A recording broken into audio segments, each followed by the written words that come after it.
आप देख रहे हैं लाइव इंडिया हर पल। नमस्कार, आप देख रहे हैं लाइव इंडिया हर पल। मैं हूं आपके साथ रेखा मिश्रा। बिहार में नीतीश कुमार ने संजय झा से मुलाकात क्या की, उस मुलाकात की चर्चा हर तरफ हो रही है और कई तरह के सवाल उठ रहे हैं।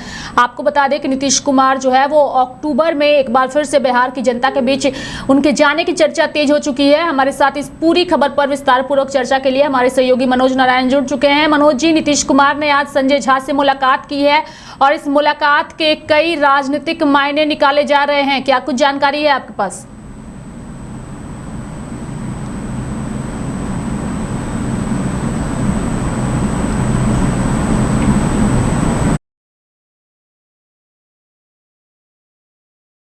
जब से नीतीश कुमार बिहार की गद्दी उन्होंने छोड़ा, उसके बाद में ही जो है ये उम्मीद और कयास लगाए जाने लगे थे कि अब नीतीश कुमार की अगला माने जो एम्बिशन होगा वो क्या होगा, अगली चाल क्या होगी।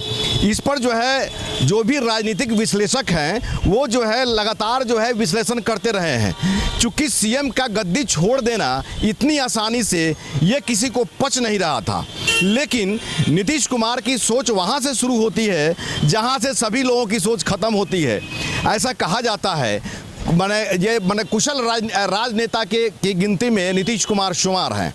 और वैसी स्थिति में आज सुबह सुबह जो लोग बोलते हैं कि मानसिक तौर पे बीमार हैं, शारीरिक तौर पे बीमार हैं, आज सुबह सुबह जो है संजय झा के आवास पर नीतीश कुमार खुद पहुंच गए। संजय झा ने नीतीश कुमार से कहा कि लोगों की मांग है कि आप जो है फिर से यात्रा पर निकलिए। नीतीश कुमार ने कहा कि ठीक है, तैयारी करिए, हम चलने के लिए तैयार हैं। और 3 बजे जो है इन लोगों को बुलाए हैं नीतीश कुमार ने कहा कि 3 बजे आप लोग सारा पेपर ऊपर सब लेकर के आइए, कैसे कैसे सब माने पेपर वर्क होगा, कैसे कैसे रूट चार्ट बनेगा, कहाँ कहाँ पर जाना है, क्या क्या मुद्दा रहेगा, क्या क्या करना है, ये जो है सारा पेपर वर्क करने के लिए नीतीश कुमार ने डायरेक्शन दिया है।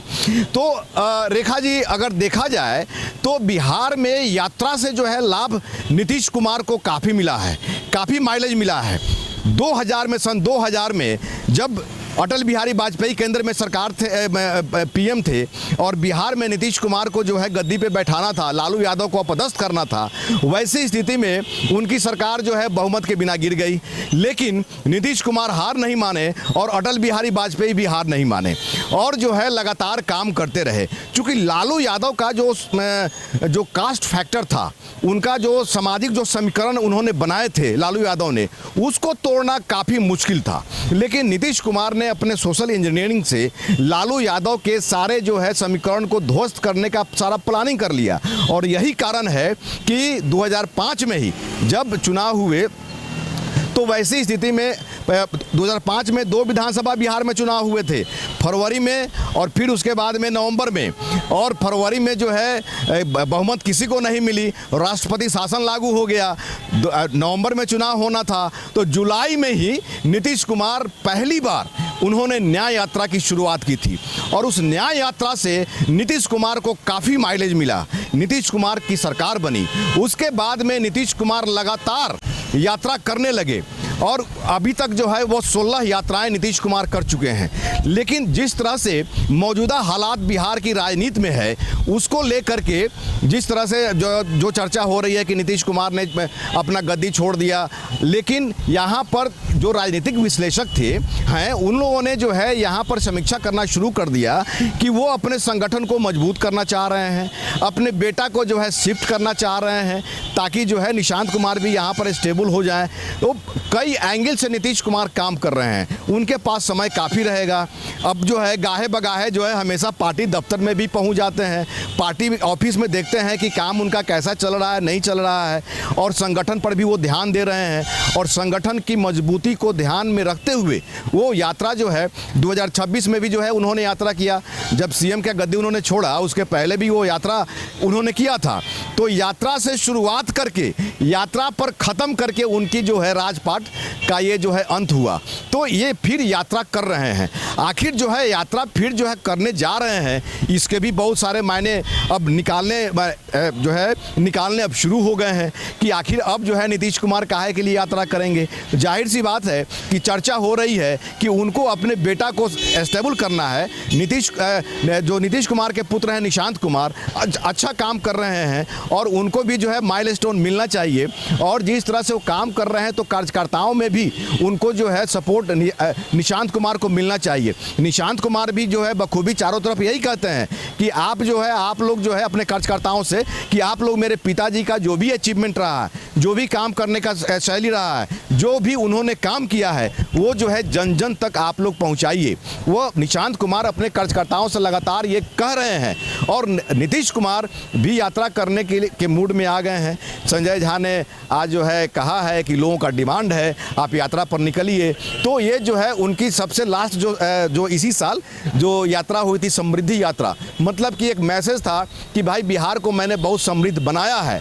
जो लालू यादव के राज से जो इनको राजपाट मिला उस समय की स्थिति, और जब वो गद्दी छोड़ रहे हैं उसके माने इसका अगर तुलना किया जाए तो अभी जो है उस मुताबिक अभी बिहार जो है काफ़ी समृद्ध हुआ है। अब समृद्धि यात्रा तो कर चुके हैं, अब अगली यात्रा जो है हो रहा है कि अक्टूबर में ही करेंगे। अब अगली यात्रा अक्टूबर में करेंगे, उसका नामकरण अभी तो नहीं रखा गया है कि क्या नाम देंगे। अमूनन 16 यात्रा जो यात्रा कर चुके हैं उस सब का कुछ न कुछ जो है नामकरण रहा है और उसके कुछ न कुछ मायने रहे हैं। तो वैसी यात्रा में 2005 में जब उन्होंने न्याय यात्रा उन्होंने जब की थी नीतीश कुमार ने, तो उन्होंने न्याय की बात बोली थी और वही कारण है कि जब उनकी सरकार बनी तो वो जो है सुशासन का राज यहाँ पर लाया। और जिस तरह से लोगों को दिन में भी रोड पर निकलने में डर लगता था और यहाँ पर किस तरह से क्राइम रेट बढ़ गया था, उन्होंने सबसे पहले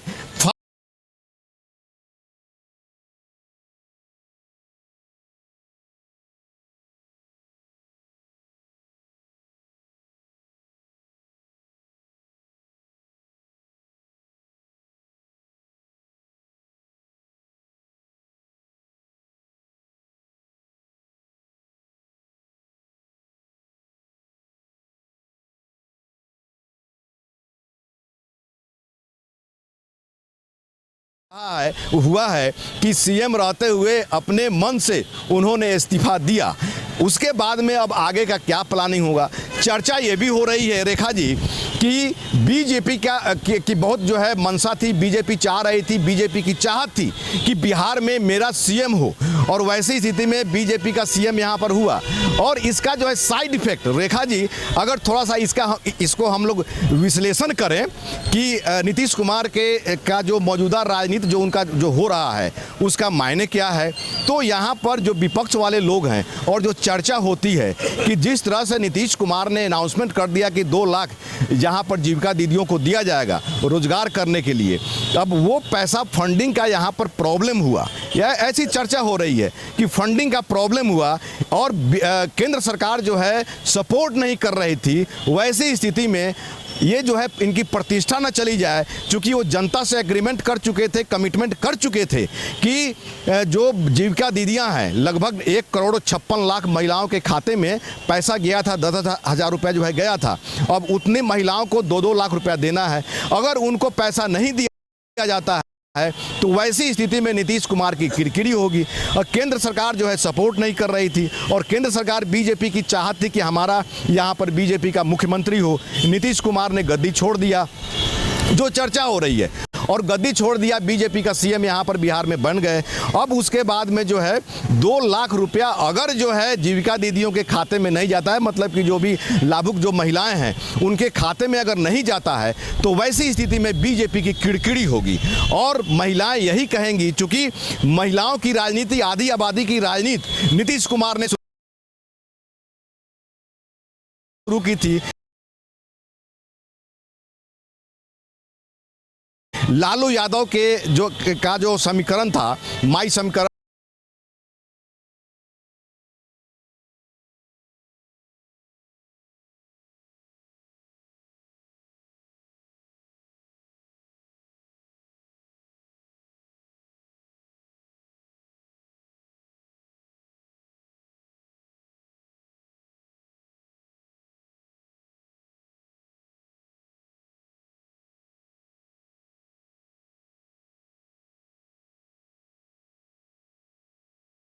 दबा था और ऐसा कहा जा रहा था कि लालू जो दलित वोट बैंक है वो रामविलास पासवान के खाते में है, तो दलित वोट बैंक को भी उन्होंने तोड़ा और उसके बाद बीसी जो वोट बैंक है उसको भी जो है नीतीश कुमार ने तोड़ा। तो ये आधी आबादी को सेंटर में रख करके नीतीश कुमार ने जो राजनीति शुरू की, उस आधी आबादी के लिए ही उन्होंने ऐसा किया कि 2 लाख का जो है स्कीम यहाँ पर लाया गया।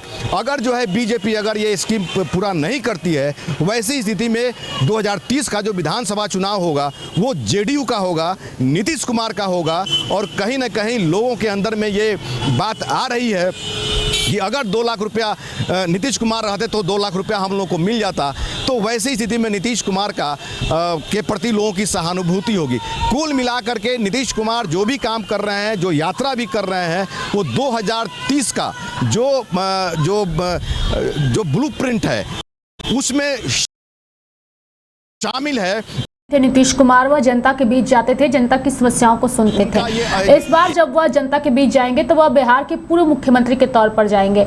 चूंकि मुख्यमंत्री का पद छोड़ने से पहले उन्होंने बिहार की जनता के बीच जाकर के अपनी बातों को नहीं रखा था, तो क्या इसकी भी संभावना है कि वो अभी के बिहार के जो हालात हैं उससे बिहार की जनता कितनी संतुष्ट है, सम्राट चौधरी के काम काज के तरीकों से कितनी संतुष्ट है, इन सारी चीजों को लेकर भी क्या वो फीडबैक ले सकते हैं? मनोज जी,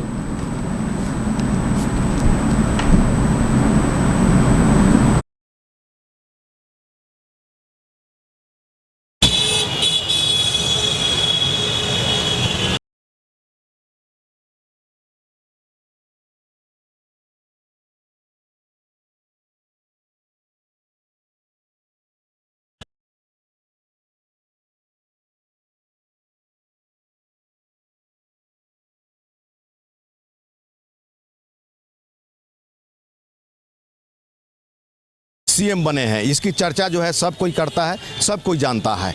और वैसी स्थिति में सीएम जाएंगे जनता के बीच में। पहले तो सीएम के रूप में जाते थे, पूरा हाबा काबा के साथ में जाते थे और जहां जाते थे वहां पर उनकी आधिकारिक तौर पे जो है आधिकारिक मीटिंग जो है हुआ करती थी।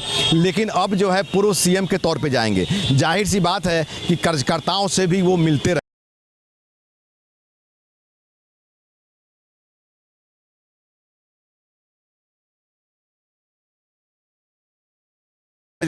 के प्रस्ताव द्वारा बने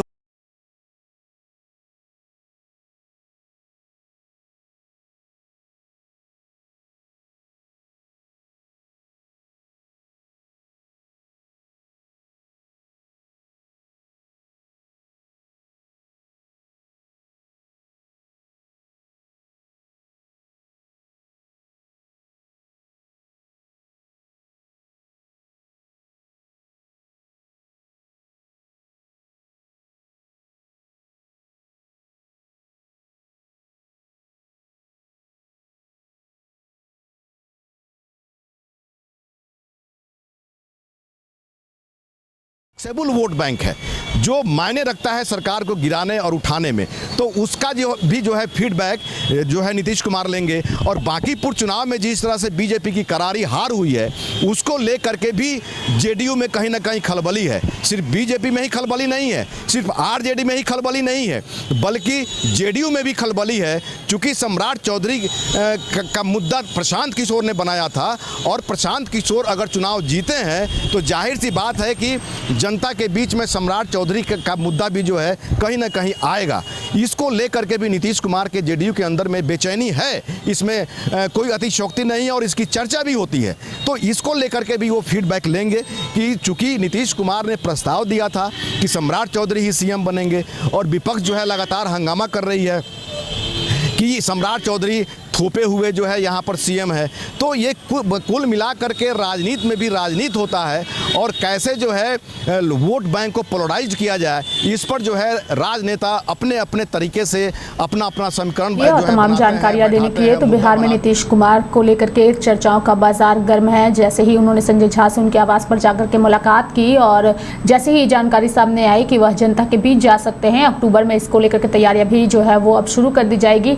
कई तरह के कयास लगाए जा रहे हैं, चर्चाओं का बाजार फिलहाल गर्म है। बुलेटिन में यह वक्त हो चला है एक छोटे से ब्रेक का। ब्रेक के बाद जल्द हाजिर होंगे। हम लोग एक मिल करके समूह मिल करके विद्यापति ज्योतिष वास्तु अनुसंधान केंद्र हटिया रांची में अपना एक शाखा नीचे हटिया में आता है। अंजनी ज्वेलर्स के जस्ट बगल में यह हमारी शाखा है।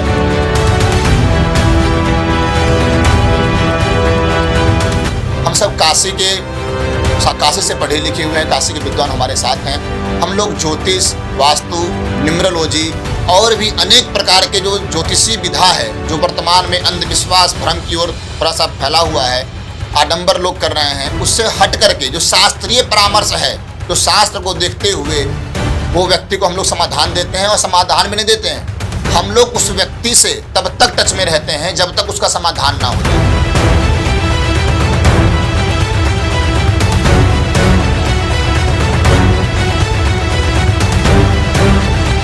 इसकी एक विशेषता यह भी है कि यदि हमारे पास आज कोई व्यक्ति आता है किसी प्रकार की समस्या को लेकर के, तत्काल कुछ ही समय के बाद उसको एक अच्छा परिणाम मिलते हैं। और जब तक सकारात्मक परिणाम नहीं मिलता है, हम लोग का जो संस्था है, जहाँ पर व्यक्ति आ सकता है, आकर के बात कर सकता है। हर हर महादेव।